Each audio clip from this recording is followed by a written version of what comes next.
This is my presentation for Psych 409, History and Systems of Psychology, on my historical figure, Leta Stetter Hollingworth.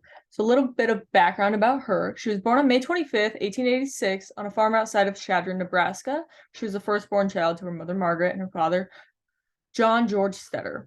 She had a little bit of a troubled childhood timeline.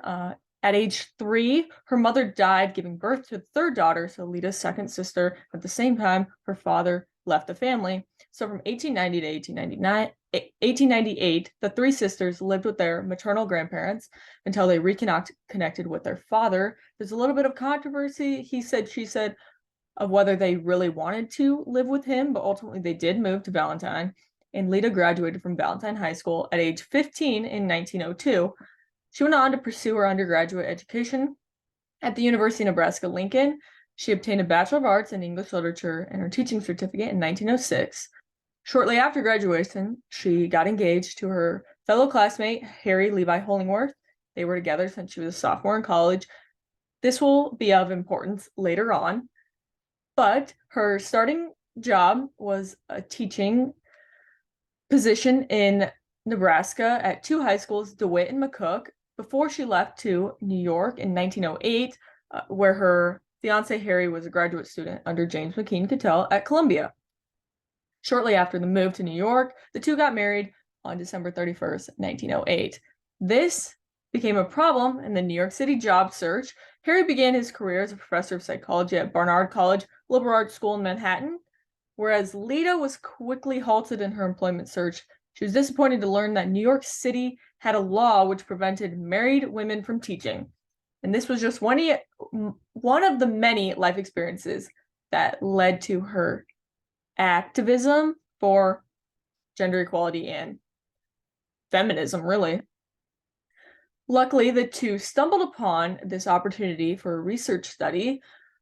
The United States government was suing Coca-Cola after the recent passing of the Pure Food and Drug Act, which required accurate ingredient labels and prohibited misbranding. Coca-Cola was facing a lawsuit for adding caffeine to their product. Coffee and tea were super popular at the time, but that was considered a natural ingredient where it was added to Coca-Cola. And the argument was that it was marketed as a stimulant, and it would say that it would wake you up and it would speed up your functioning, but it never explicitly said that caffeine was added. And the other issue was that their advertisement and their product in general was geared toward children, and they didn't know how caffeine affected younger ages. So Coca-Cola first reached out to James McKean Cattell to run a study to prove their innocence, prove that caffeine did not have these debilitating effects on people. He passed up the opportunity, but kind of pushed it in the direction of Harry Hollingworth, his recent graduate student, with a wife that had been at home for the past few years without a job and needed the extra cash. So they also had the opportunity because during the day, Leta was able to run the psychological studies and Harry helped after work with the data analysis. Participants were all in good health, but they ranged in their average caffeine consumption per day. It was a 3-part study, double-blind, which started with a baseline and then a capsule where participants were either given a placebo or a capsule with caffeine, same with they were either given Coca-Cola syrup with caffeine or without. Ran over 20 different tests of cognitive, sensory, and motor functioning. Some examples were hand steadiness, reaction time, calculations, color discrimination. And as you can assume, since Coca-Cola is still in business, the results were in favor of Coca-Cola, and then the judge dismissed the case a few days later on technicalities. And this money that they earned from doing the study allowed Leta to pursue graduate education, got her master's in education from Columbia in 1913. And in the meantime, she worked part-time at the clearinghouse for mental defectives, administering intelligence tests, which will come later on as well. She got her PhD from Columbia in 1916, which is arguably the most well-known study that she did. It was based on her professor, her mentor, Edward Thorndike's variability hypothesis, based on this assumption that men have more variation in psychological and physical traits than women do, and ultimately meaning that women are destined to be average. So Leta ran this study to rebuttal this myth. It was 3 months long, and she did daily performance assessments on different perceptual, cognitive, and motor tasks of men and women during and outside their menstrual period, ironically naming her dissertation functional periodicity.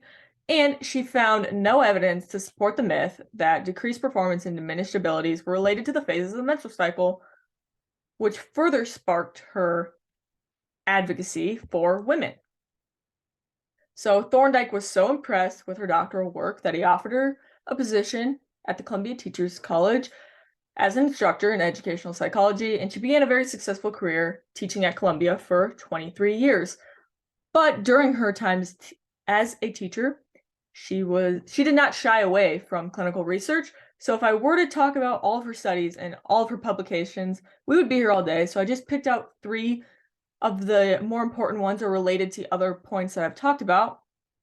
At the Clearinghouse, she did a study with 1,000 individuals recognized as mentally inferior, and the main finding was that after age 16, more females were institutionalized than males. She went further on to analyze this and found that this was because before the age of 16, women are not given the same opportunities as men are, so their ability to be recognized as mentally inferior or highly intellectual, they don't have the opportunity because they're not given the same chance before 16. She also did a study for the New York Infirmary for Women and Children based on the variability hypothesis, but this time using newborns, 1,000 male and 1,000 female, and she ran a bunch of tests on common characteristics of mental deficiency and mental disabilities and found no variability between male and female newborns. And then finally, she did one for the New York City school system, which sparked her later interest in gifted education with 7 to 9-year-old students. And the main finding was the same education does not produce the same outcome in individuals, meaning we have to fit the school to the student, not fit the student to the school. And this led to publication of her book, Gifted Children, Their Nature and Nurture, in 1926.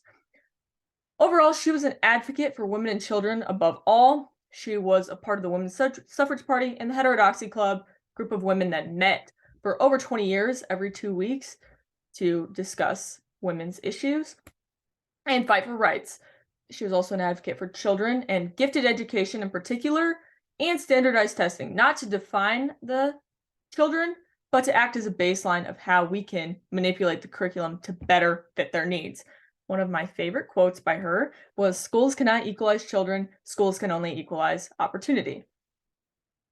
And unfortunately, much of her work on gifted education, or she had a lot of studies with children with very high IQs, were cut short due to her passing away at 53 of abdominal cancer.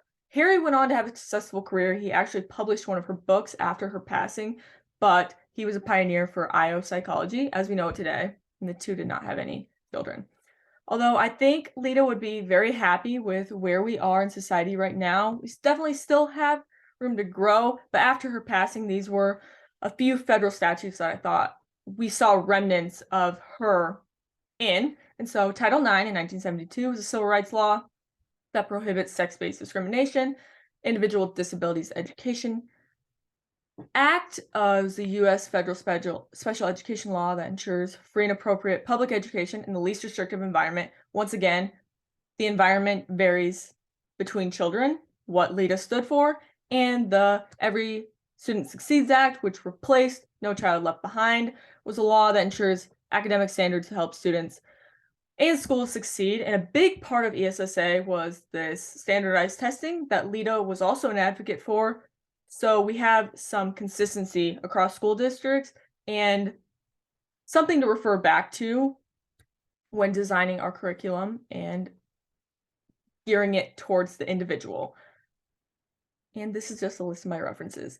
Thank you for listening. I hope you found this as intriguing and fascinating as I did. I knew I wanted to choose a psychologist that I'd never heard of before, and I wanted to choose a woman, and I'm very glad I landed upon Leta Stetter Hollingworth, and I wish she was more recognized than she is. But thank you so much for listening. Bye.